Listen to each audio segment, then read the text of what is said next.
Hi everybody, I am Enrique Pavan here from AgResearch. I am working in the meat quality group team, and I'll be presenting a topic about meat quality in lambs. So I hope you enjoyed, and anything, please don't forget to make a question.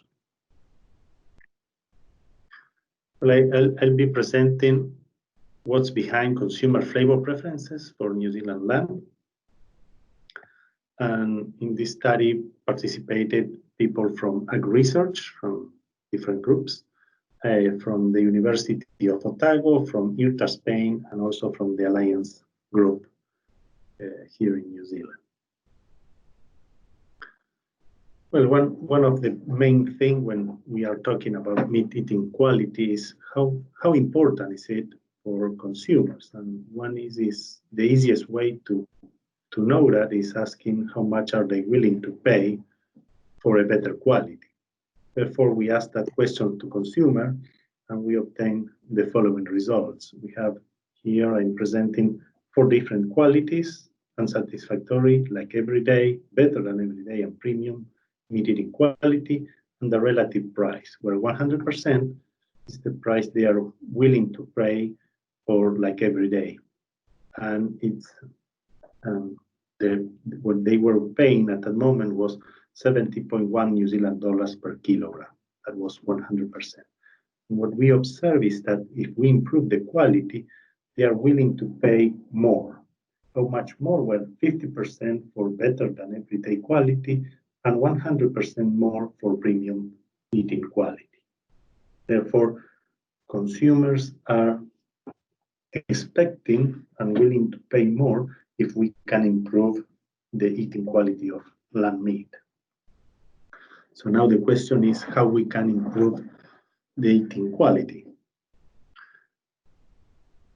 And here we have what we have the relationship between sensory attributes and overall liking of meat, about meat quality, about lamb meat quality. We have in each graph, we have overall liking scores in the x-axis and tenderness score in one graph and flavor liking score in the other graph. And we see there is a good positive correlation for both, 0.71 and 0.91 for flavor. What we observe here, well, it's a better correlation for flavor, and that's mainly because for tenderness, we observe that there are samples that were rated very tender, but the overall liking score was dislike extreme. And that was mainly because flavor, they didn't rate the flavor like they like extremely. Instead, they dislike extremely the flavor of those samples. Therefore, we have samples that are very tender, but consumers dislike the flavor, and that's why they rate that meat with low palatability. In contrast, there are other samples that were rated not very tender, but the flavor wasn't low. The flavor instead was rated as they like extremely the flavor of those samples. And therefore, we have samples that are as opposed to the other one. In this case, they are not tender, but the flavor is they like very much the flavor, and that's why the palatability is high. Therefore, for lamb, we consider that flavor is the main driver of overall liking quality. Here, I am presenting some results that we obtained that mainly what are the difference in overall liking scores between New Zealand lamb products. And here we obtain 8 different products that are regularly commercialized here in New Zealand. There are weaned wethers, there are 4 months old wethers. Then we have wethers and ewes that were slaughtered with 8 months of age. They were fed red clover, grass, or chicory. And then we have the pasture-fed merino wethers that are normally fed during 12 months. So these are 6 different products that are regularly available here in New Zealand. And we offer this to a consumer panel of 100 consumers. And we observe that in general, or overall, the consumers prefer the chicory weathers, and they dislike, or they give the lowest score to the merino weathers.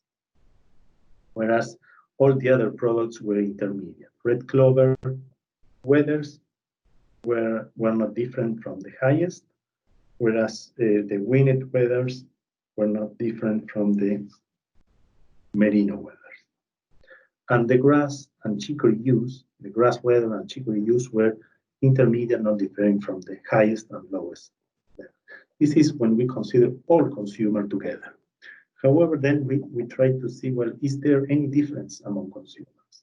And that's why we generated 2 clusters based on overall liking scores. We try to see if there is any difference in consumers' preferences. And what we observe, well, first I want to mention that the chicory weathers, which was the highest when we look at all the consumers, was relatively high in both clusters. Both clusters scored that high.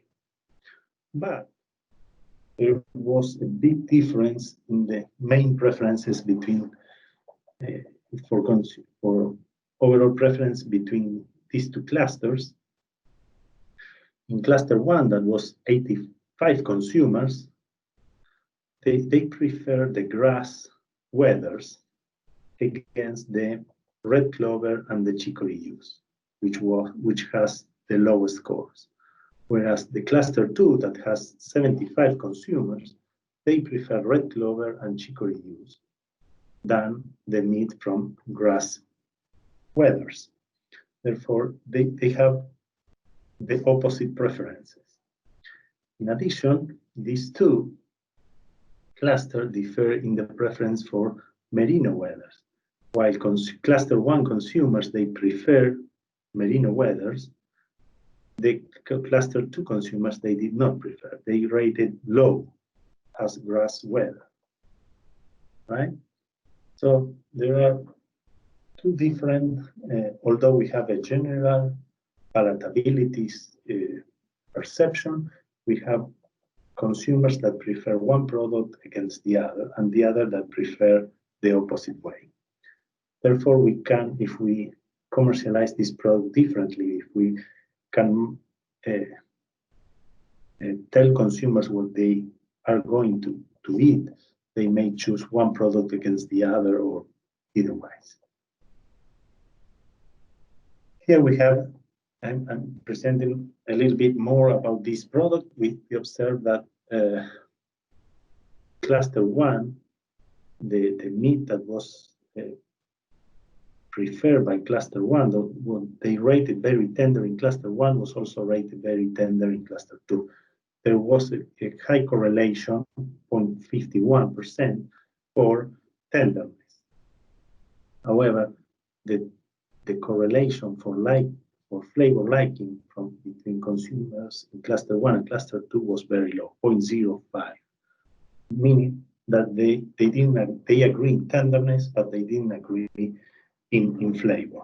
But one group of consumers preferring flavor, the other one did not. So now, what's behind consumer preference for lamb meat products? We are trying to see why a group of consumers prefer one product and the other product. That's why we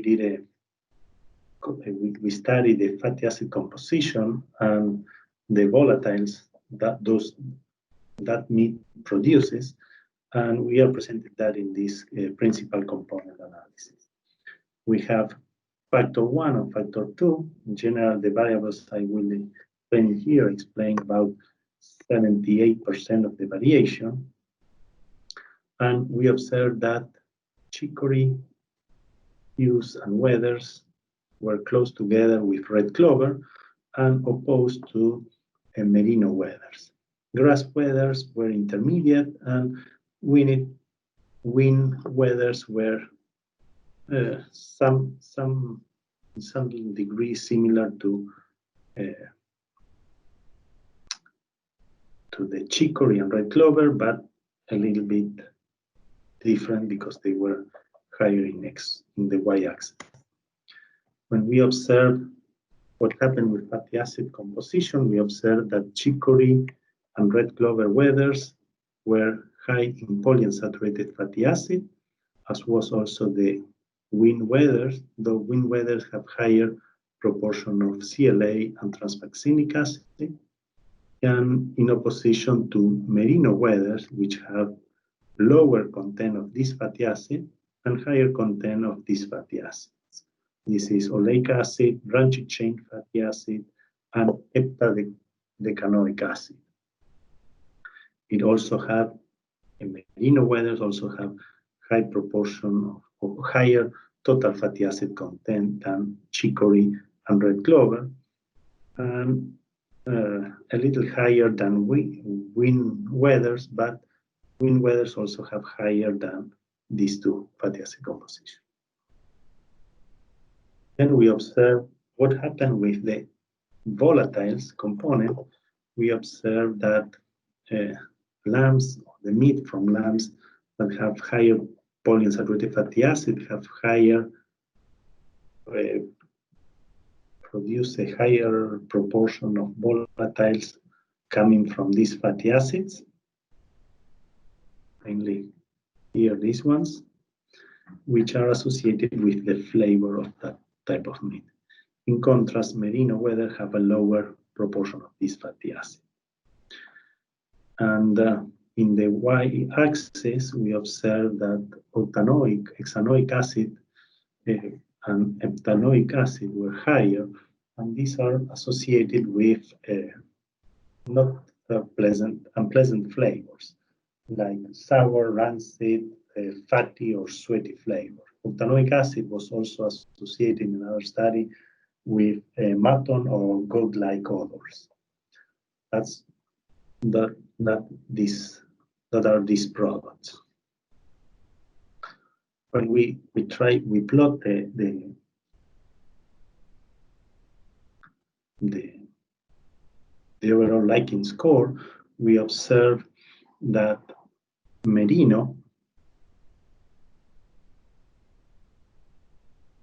wethers, the flavor of merino was here, meaning that this consumer, cluster 2 consumer, preferred this type of product. They prefer chicory wethers and red clover wethers, which have higher proportion of polyunsaturated fatty acid, lower proportion of monounsaturated and branched chain fatty acid, and heptadecanoic acid, and even lower proportion of low amount of total fatty acid content.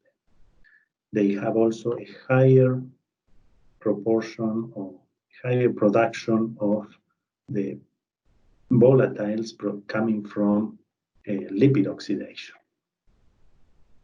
In contrast, consumers from cluster 1, they have an elliptical model, and here are in the center of this ellipses are the most preferred samples. That means that as we go further away from these are the less preferred ones. Therefore, this cluster prefer mainly first grass wethers, then merino and chicory, and mainly it seems that they dislike products with high proportion of octanoic and hexanoic acids, meaning they didn't really dislike or like product, didn't care about fatty acid composition, but they dislike the product with high proportion of octanoic and hexanoic acids.